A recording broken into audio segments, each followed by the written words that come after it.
একটি কথা কি তুমি জানো? আমি ভালো নেই। অনেক মানুষের অনেক শত্রু থাকে, কিন্তু আমার শত্রু আমি নিজেই। আমার শত্রু আমার ভাগ্য। এই ভাগ্য তোমাকে আমার কাছ থেকে কেড়ে নিয়েছে। যদি এই ভাগ্য কেড়ে না নিত, তাহলে তো তুমি আমার হতে।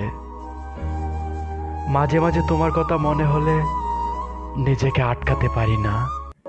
অনেকটাই কষ্ট হয়। এই পৃথিবীতে হাজার মানুষের ভিড়ে তুমি একটি পরিচিত মুখ ছিলে, যা আমার হৃদয়ে সবসময় লেগে থাকতো। আর আজ সেই মানুষটাকে কিনা সবচেয়ে বেশি মিস করছি। সবচেয়ে বেশি মিস করছি। সেই মানুষটা আমার কাছে নেই। সেই মানুষটা অনেক দূরে চলে গিয়েছে। আমার ভাগ্য তাকে আটকাতে পারেনি। এই জীবনে চাওয়া পাওয়ার মাঝেও একটি জিনিস চেয়েছিলাম, সেটি হলো তোমাকে। কিন্তু তোমাকে আমি আমার করে পেলাম না। আমার ভাগ্য তোমাকে আমার হতে দিল না।